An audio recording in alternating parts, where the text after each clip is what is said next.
cozy corner of the town where the pages turn without a sound.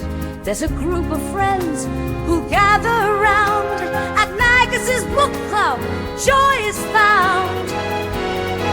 So here's to Magus's book club, where stories come alive. In the company of kindred spirits, our imaginations thrive. Are you not entertained at Magus's book club? Joy is found. Oh my God, that's going to be a hit. I would go see that play on Broadway. I'm so excited. Book club is back. We're doing Little Women. If you're brand new to this, welcome. I got Tinkum in my lap today. Here's a bourbon. I usually have dogs in my lap when we're making these. The Chihuahua's downstairs up to some mischief. So excited of all the new people that are joining us. I can't wait to get to know you. Oh my God, chapter 1. It was like coming home.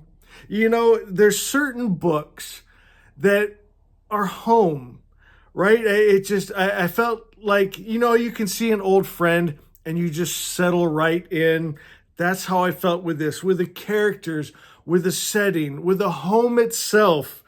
Just, it's home. And so a couple things I ask of book club. There's not much. As a matter of fact, there's only one thing I ask. It's just the interaction, that you go to the comments and talk amongst each other, love each other, be kind to each other. That's what this is about, where it's like-minded people sharing our love of books. And so, you know, go to the comments, talk to each other, check back in, because there are people that get to the video later than you did and leave comments. So go back and say hi to them and comment on their post. And just, I like the love of this community. And if anyone ever says anything rude to you, which has never happened, but I can block them like that. So don't even worry about that. Just tell me if someone says anything rude at all. But I've never seen it happen. It's just, it's good people here. So, as a matter of fact, for the first thing I'd love for you to do, because I love this interaction and I'm always looking for new books also. Is there other books like Little Women where it feels like coming home? It's just, it's a warm cup of hot cocoa and marshmallows. It's a warm blanket by the fire, right? It's home. You know, it's speaking of home, and then I'll get to our first chapter. For those of you that don't know, I moved back in last October here into my family home where I raised my children. And I was just, one day I got this wild hair. I was looking at photo albums and just thinking about the good memories I had with my kids. As I walk around here, every room, every thing just has a memory with my beautiful children, the property, the trees, and I thought, you know what? I want to move back into my family home and just live in those memories, you know, and I have, and I do, and it's beautiful. And that is what Little Women feels like to me. All right, grab your book. Let's go to chapter 1. Oh, I love you guys. Thank you for being here. Oh my God. So it starts out with, Christmas won't be Christmas without any presents, grumbled Joe, lying on the rug. And you know what I love about Louisa May Alcott? She paints such a picture in just the first chapter of the girls here, that you know them. I mean, you know them. You know what makes them tick. You know their personalities. I don't know how she did it. And I'm wondering, is it just because I have read this so many times? Is it because I've seen the movie so many times? Speaking of that, there's great adaptations of this. I always watched, I believe it's 1994. It's got, Winona Ryder as Joe, Christian Bale, Susan Sarandon as Marmee. Who plays Amy? That's gonna drive me crazy. Tell me if you know. But that's my favorite adaptation. And as I say that, that's the only one I've watched because there's even newer ones out. And if you've seen them, please let me know. Should I watch them?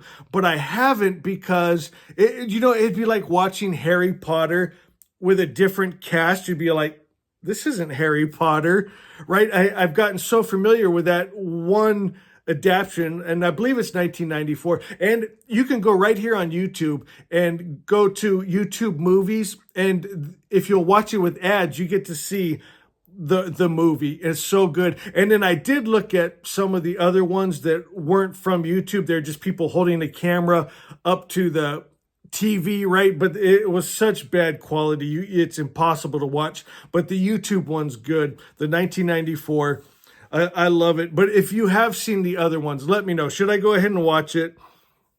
Or is that the best one? I don't know. So we're getting to know the girls here. Is they're talking about what they want for Christmas. You get into their heads. Jo is a bookworm, right? She wants books. Beth, she plays a piano. She wants new music. Amy, she wants drawing pencils. And this is how Louisa May Alcott gets you, instead of just like information dump, she tells the story. It's like you're there. The girls are talking about what they like, and you get to know who they are and what their likes are. Amy, we're getting to see her as very prim and proper. She's only 12, but she tries to talk like a full-grown woman, and the sisters are saying, you sound absurd when you do that, and then we get to know Jo. She's the tomboy. She wanted to be a boy, but she was born a girl. Let's see. Meg, she's the older sister. Very pretty, kind of looks out over everybody. Beth is just the angel. Everybody loves Beth. She can do no wrong. And so then here's just some of the beautiful writing. It says, as young readers like to know how people look, we will take this moment to give them a little sketch of the four sisters who sat knitting away in the twilight while the December snow fell quietly without and the fire crackled cheerfully within. It was a comfortable old room, though the carpet was faded and the furniture was very plain. For a good picture or two hung on the walls, books filled the recesses, chrysanthemums and Christmas roses bloomed in the windows, and a pleasant atmosphere of home and peace pervaded. Isn't that beautiful? Can you just feel the warmth of the home? And it's also the characters of the people in the home that make it so homey. Margaret, she's very pretty, large eyes, sweet mouth. She has beautiful white hands, which she's rather vain about, which some humor comes later in this chapter from that. Talks about Jo, right? She's tall, thin, long limbs, kind of lanky, right? Got big hands, big feet, rounded shoulders. She's the one that wanted to be the boy. She's rapidly shooting up into womanhood and doesn't like it. Let's see, Beth, Rosie, bright-eyed, shy manner, timid voice, peaceful expression, and I love this, which seldom gets disturbed. Her father calls her Little Tranquility, and the name suited her excellently, for she seemed to live in a happy world all her own, only venturing out to meet the few whom she trusted and loved. And you'll see as we read on, she's often back in her little dark corner, just kind of watching everything take place. Just a timid little mouse that you just absolutely fall in love with. Amy, the youngest, but a very important person in her own opinion, at least, right? She's a snow maiden, blue eyes, yellow hair, pale and slender, always carrying herself like a young lady, mindful of her manners. And then Marmee, the mom, painted as the perfect loving parent. Let's see. So now they're talking about getting Marmee something for Christmas, and who's gonna get it. They're fighting for who's gonna get her the gift.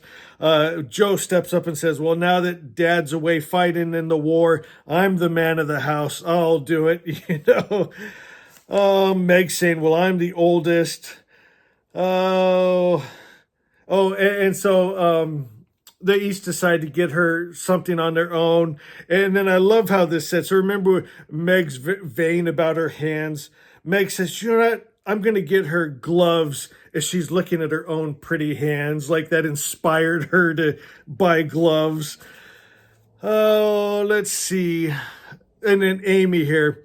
I'll get her a bottle of cologne. She likes it, and it won't cost so much. I'll have money left over to buy something for me. Right? You're getting to know the characters of these people, where Beth would give everything and have nothing.